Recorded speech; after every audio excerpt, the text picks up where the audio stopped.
You ever get the feeling that, like, everything's political these days? Hmm. Yeah. Can't escape it, can you? No kidding. And today, we're going global with that. Our deep dive today, we're wading into some pretty deep waters, gotta be honest. We're looking at how political stability, or lack thereof, can really mess with quality of life around the world. And you've given us like a whole library on the subject. Haven't I? Don't worry, we'll climb that mountain of info together. So let's start with the basics, right?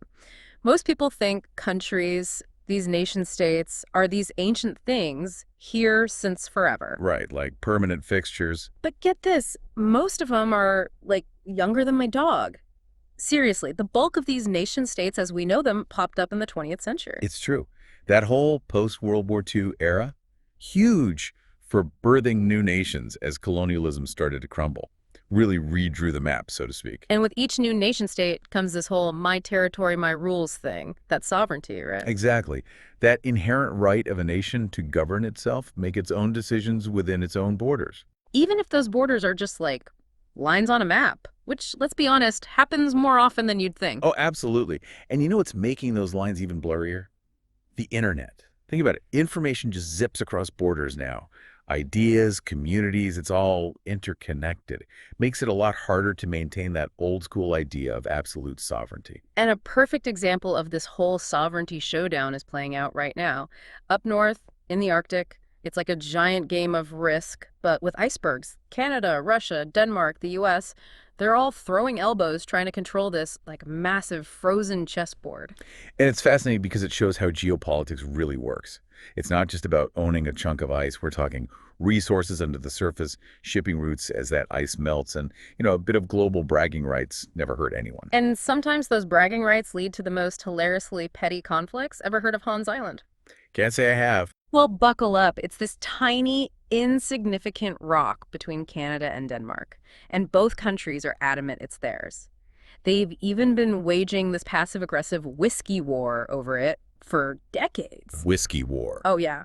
They leave bottles of their finest liquor on the island for each other, like, hey, just letting you know we were here, and our whiskey's better. You got to admire the commitment to diplomacy. Right. But underneath the absurdity, it highlights how deeply these countries care about even the smallest territorial claims. And in the Arctic, those claims are getting more and more important, especially for Canada. They've been seriously upping their Arctic game lately. In what ways? Think giant military exercises, Operation Nanook, they call it, and enough icebreakers to start their own Arctic cruise line.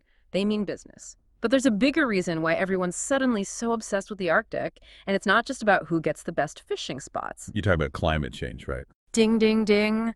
As that Arctic ice melts at like warp speed, it's not just bad news for polar bears. It's opening up potential new shipping routes, like the Northwest Passage, a shortcut between the Atlantic and Pacific. And let me tell you, that's a pretty big deal for global trade. Game changer, potentially.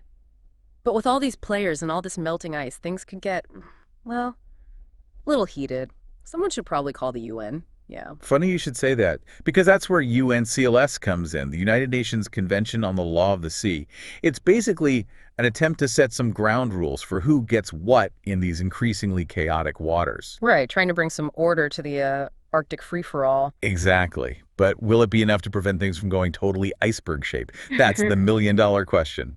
Speaking of high-stakes games, let's shift gears a bit and talk about political stability. It's kind of like the weather forecast of a country, Is it going to be smooth sailing, or are we battening down the hatches for a hurricane of uncertainty? It's a good analogy. Because the political climate, it determines everything from economic growth to personal freedom. High stability usually translates to a more predictable environment. Governments tend to stick around longer, policies are more consistent, people can actually plan for the future. It's like the foundation of a house. Right, you need it to be solid for everything else to work. But when that foundation is shaky, when you have low political stability, things get dicey fast. Exactly. You see rapid changes in leadership, constant uncertainty, sometimes even chaos. Imagine trying to run a business, raise a family, or even just make basic plans when you have no idea what your government's going to do next week, let alone next year. Talk about stressful. It's like trying to build that house on a roller coaster, like you said. And, we often hear this idea that democracies are inherently more stable. Is that actually true, though? It's a bit of a misconception, actually. It's not as simple as saying one type of government is always more stable than another. Both democracies and authoritarian regimes can achieve stability, but they go about it in very different ways. And those differences have a huge impact on their citizens' quality of life. Right, like two totally different recipes for the same dish, kind of. So let's break it down. Democracies, at least in theory, they're all about like power to the people, you got elections, majority rule, but also protections for minority rights. It's a balancing act for sure. Totally. It's messy, it's loud, there's a lot of back and forth, but ideally it's a system that's designed to be flexible, to adapt to change through compromise and cooperation. On the flip side, you have authoritarian regimes, which are all about control. Power is concentrated, often in the hands of a single person or a very small group. Their priority is maintaining order, efficiency, often at the expense of individual liberties.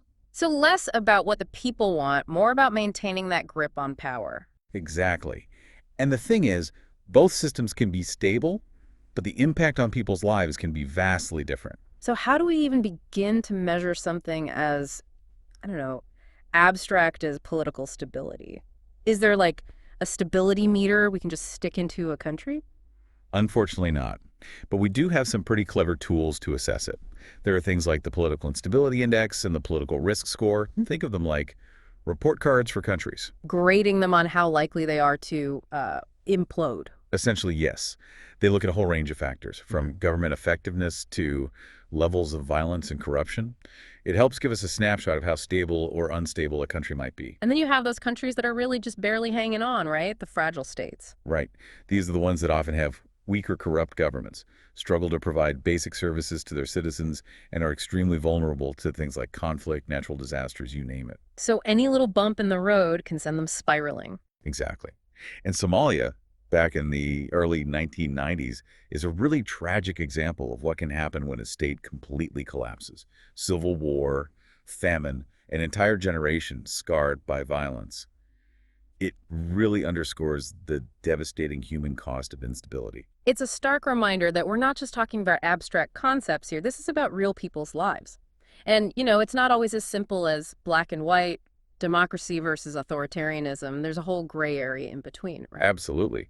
And those countries that fall somewhere in between, the ones in transition or with mixed characteristics, those can be the most volatile. Because you never know which way they're going to swing. Exactly. They're caught in this political limbo, often grappling with the legacy of authoritarianism while trying to build democratic institutions at the same time. It's a very delicate process.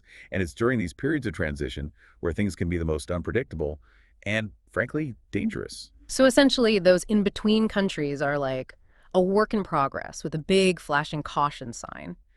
And all of this, of course, circles back to quality of life. In stable, liberal democracies, you generally see much higher levels of well-being. Governments are able to focus on things like healthcare, education, infrastructure, actually improving the lives of their citizens. Right. Whereas in unstable states, even the most basic functions of government can grind to a halt. Take something as fundamental as collecting taxes. Which, let's face it, nobody really loves doing, but it's kind of important. Crucial, actually. If businesses and citizens don't trust the government to use their money effectively, or worse, they fear that paying taxes might make them a target, they're simply going to stop paying. Can't blame them, really. No. But this creates this really dangerous cycle because that loss of revenue further weakens the state, making it even harder to provide essential services, and ultimately, it just perpetuates this cycle of instability and suffering. It's like the whole system starts eating itself, right? And then you toss terrorism into the mix, and things get even more complicated. Oh, absolutely. Terrorism thrives in these kinds of environments, where there's already so much instability, conflict, and inequality. It's like a snake looking for a nice warm rock to sun itself on. Only the snake is, really bad news for everyone. And we're not talking about like a fair fight here either. Terrorist groups, they don't exactly play by the Geneva Convention, do they? They're more like that friend who always flips the board when they're about to lose at Monopoly. It's what we call asymmetric warfare. You have these groups, often with limited resources, going up against powerful governments. And to level the playing field, they use tactics that exploit those power imbalances, often deliberately targeting civilians to spread fear and undermine their opponents. It's like they're trying to win by making the whole game unplayable. And speaking of playing fields, there's this thing called the Global Terrorism Index, right? It's kind of terrifying, but also super useful. Definitely. It's essentially a way to visualize the impact of terrorism around the world. The higher the score, the greater the impact. And sadly, it's often the countries already grappling with those issues we talked about, political instability, conflict, poverty, that are hit the hardest. It's like this vicious cycle, right? Instability breeds terrorism, terrorism breeds more instability, and everyone loses.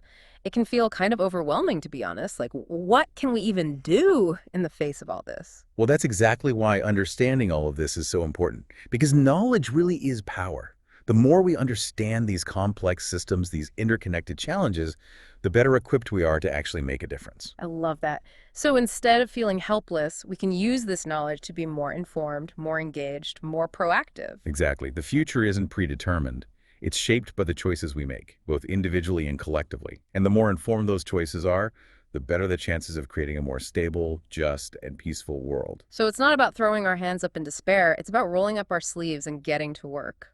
I couldn't have said it better myself. And on that note, folks, we've scaled that mountain of information you gave us, explored the wild world of political stability and its impact on our lives, and hopefully come out the other side with a little more knowledge and maybe even a spark of hope. The biggest takeaway is this.